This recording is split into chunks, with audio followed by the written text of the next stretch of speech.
La nostra storia è finita per uno scarico otturato.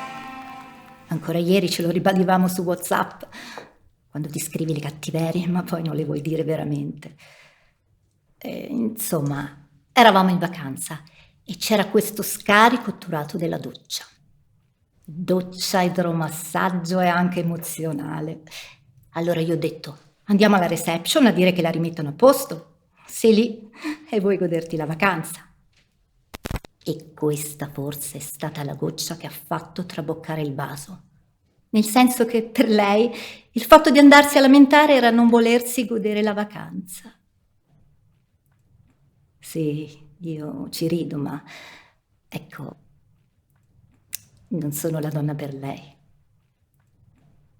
Ma quello che mi fa soffrire, forse, è stata la mancanza d'amore nel chiudere la nostra storia, finita così, nel gorgoglio di una tubatura. E purtroppo, nonostante lei sia stata una persona anche piuttosto stronza con me, io sono ancora qui che ci penso, immagino quello che potrebbe esserci fra di noi. Ma poi lo so che non ci sarà e dovrò farmene una ragione. Io mi sono innamorata come si innamorano tutti. La prima volta che la vidi rimasi immobile. Non avevo più la forza. Mi sentivo annegare in una stanchezza dolce e triste, ma anche piena di brividi. Ho subito pensato che fosse la donna per me, il grande amore della mia vita. L'ho sentito nel corpo, immediatamente. Ma lei no, lei non l'ha sentito. Troppo impegnata, credo, a costruire i muri attorno a sé. Anch'io i muri mi difendono, ma in un momento cadono giù come piume. Ci ironizzo su, mi dico che passerà, mi dico che mi innamorerò sicuramente di un altro. Sì, magari di un uomo e non di una donna, nonostante io non abbia avuto mai alcun tipo di relazione con un uomo. Sono lesbica da sempre, mi sono dichiarata e mi sono detta di essere lesbica da molti anni, da quando ebbi una specie di relazione con un ragazzo al quale ho dovuto confessare che mi piacciono le donne. Non m'ha più parlato. Ma è una delle cose che ho imparato a mettere in conto quando ti riveli. Il bello delle storie d'amore è che non sai mai come finiscono. Quando finiscono. Io continuo a sperare. Ogni tanto mi capita. Vado a dormire con l'idea di svegliarmi l'indomani sperando che tutto funzioni. Un po' come quando ero bambina, quando non capendo come mai non mi piacessero i ragazzi, sognavo di essere un maschio per potermi innamorare delle mie compagne. Ecco, solo nei sogni mi riusciva di vivere quello che comunque per me era naturale, ma che per il resto del mondo non lo era. Mi sono innamorata con tutta la sofferenza che riesce a portarmi questo amore.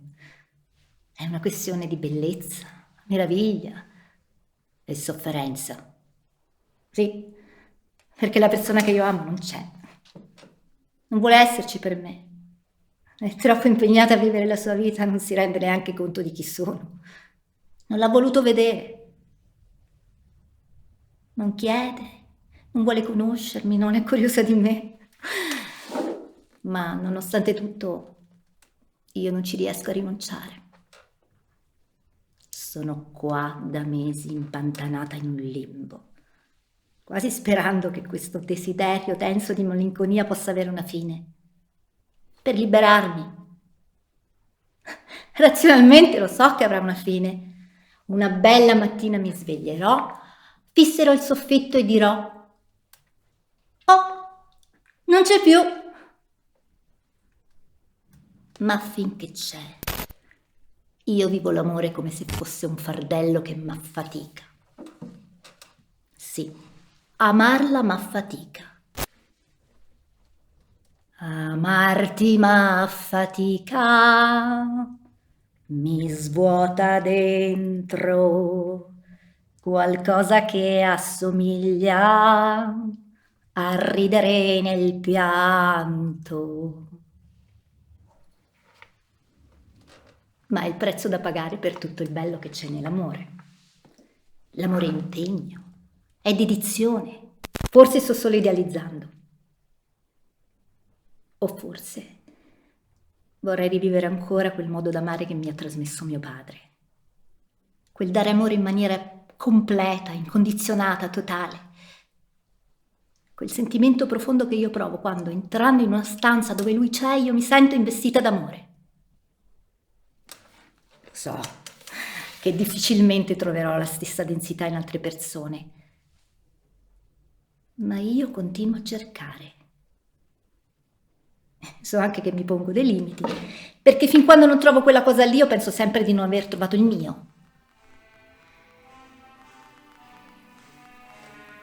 Convivere con una persona, farci l'amore, condividere un progetto, sentirsi investiti da quell'amore anche se non si sta facendo niente di particolare. Non passa neanche attraverso le parole, lo senti a pelle. Ecco, forse, semplicemente, io vorrei entrare in una stanza e sentire che lì c'è lei.